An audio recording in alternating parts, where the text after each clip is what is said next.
कि जो वक्फ बोर्ड है उसमें गरीब मुसलमानों का प्रतिनिधित्व होना चाहिए। अंदर से वो हिंदू राष्ट्र की कल्पना के सिवा किसी चीज का आदर नहीं करते। देव बाहर दिखाने के लिए अपने पास दो ही चीजें हैं, एक गौतम बुद्ध और दूसरा महात्मा गांधी। पूरी कोशिश करना।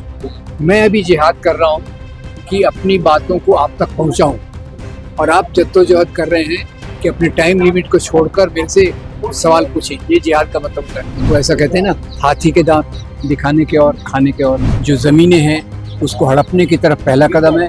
उसका कौन भरोसा करेगा जो सलवार पहन के भागा था। ये इनके काम करने का तरीका है। पहले एक कम्युनिटी को दबाओ, फिर दूसरी कम्युनिटी को दबाओ।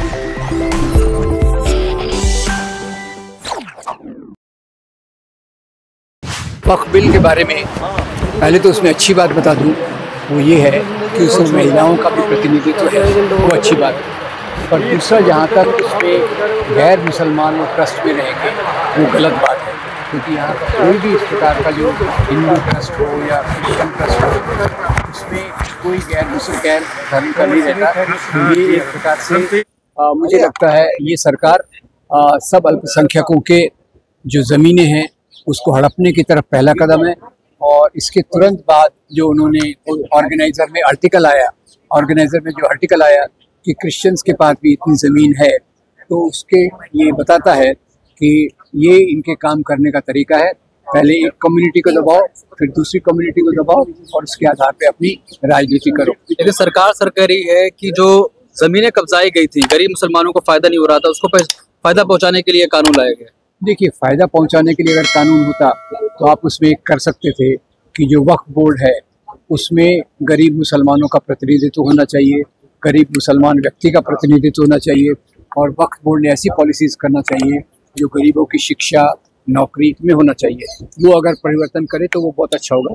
और इसमें उस प्रकार का कोई प्रावधान नहीं है। सिर्फ कंट्रोल कौन करेगा इसके बारे में कहा गया है। सर, बात जब माइनॉरिटीज की हो रही है तो एक तो माइनॉरिटीज का मुद्दा आपने बोध गया से भी सुना होगा, जहाँ सारे बौद्धिस्ट धर्मावलंबी बैठे हुए हैं, लगातार बोध गया में अपने अधिकार की मांग कर रहे हैं। उस पर भी सरकार का कोई रुख नहीं है।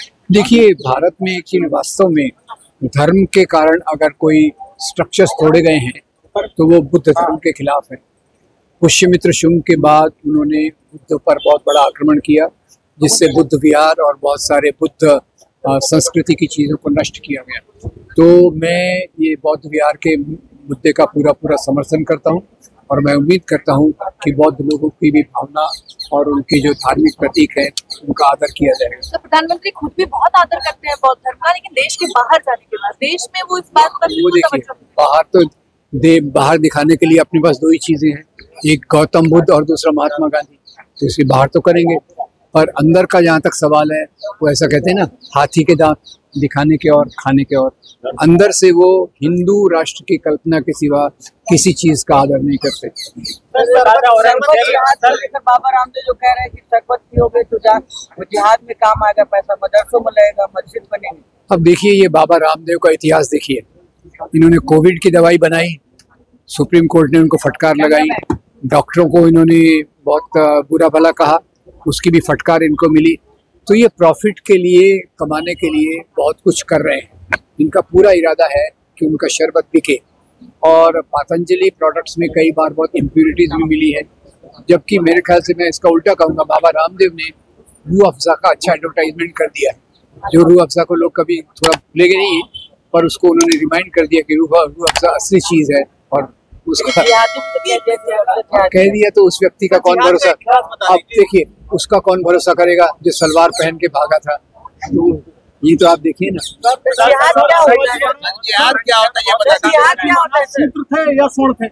देखिए, शिवाजी महाराज क्षत्रिय नहीं, सवर्ण नहीं, फिर क्या क्षत्रिय होंगे। देखिए, वो अब आज शूद्र कहा जाए तो थोड़ा सा कुछ लोगों की भावनाओं को खराब लगेगा, तो उनको मैं कहूँगा गैर क्षत्रिय थे, इसीलिए ब्राह्मणों ने उनका तिलक करने से इनकार कर दिया। जिहाद क्या होता है? जिहाद, हाँ सुनिए, जिहाद मतलब जद्दोजहद, पूरी कोशिश करना। मैं अभी जिहाद कर रहा हूँ कि अपनी बातों को आप तक पहुँचाऊँ, और आप जद्दोजहद कर रहे हैं कि अपने टाइम लिमिट को छोड़कर मेरे से सवाल पूछें। ये जिहाद का मतलब होता है। दो जिहाद होती है, एक है बड़ी जिहाद यानी खुद की बुराइयों से लड़ना, और दूसरी होती है छोटी जिहाद, दुनिया की बुराइयों से लड़ना। इसको बाद में इन लोगों ने कन्वर्ट कर दिया। जब इन्होंने इसको ट्रेन किया अलकायदा वगैरह को, तो उन्होंने कहा जिहाद यानी जो आपसे असहमति रखता है उसको मारना। जिहाद में अपने से असहमति रखने को वाले को मारना, जो अपने से असहमति रखते हैं वो काफिर हैं। और अगर तुम जिहाद करोगे तो सीधा जन्नत में जाओगे, जहाँ 72 सुंदरियां तुम्हारा इंतजार कर रही हैं। ये उनकी ट्रेनिंग के कारण ये वर्ड इस प्रकार से पॉपुलर हुआ है। सर, मुगल काल को किस तरह से देखते हैं आप? क्योंकि जो मौजूदा सत्ताधारी पार्टी है वो कहते हैं मुगल काल के दौरान भारत को लूटा गया, मंदिरों को नुकसान पहुंचा गया, हिंदुओं को मारा काटा गया। एक एक करके देता हूँ। पहली बात तो यह है, मुगल काल कहना भी इसको गलत है, क्योंकि सभी मुगल राजाओं के जो एडवाइजर्स थे वो हिंदू थे। उनके दरबार में हिंदू भी थे, मुसलमान भी थे, सेना में हिंदू भी थे, मुसलमान भी थे। एक दूसरा, उन्होंने यहाँ से लूटा गया। अब ये बताइए, वो यहाँ की संपत्ति लूटकर कहाँ ले गए? कुछ मुस्लिम राजा आए, संपत्ति को लूटकर चले गए। ये बाबर से लेके औरंगजेब और बहादुर शाह जफर तक वो यहाँ की संपत्ति कहाँ ले गए? कहीं नहीं ले गए। यहीं रहे, यहीं मरे, इसी मिट्टी में खाक हो गए। अंग्रेजों की पॉलिसी अलग थी। वो बाहर से आए, देश को लूटा और वो पूरी संपत्ति इंग्लैंड में भेज दी। उन्हीं के कारण यहाँ बहुत बड़े बड़े अकाल भी पड़े।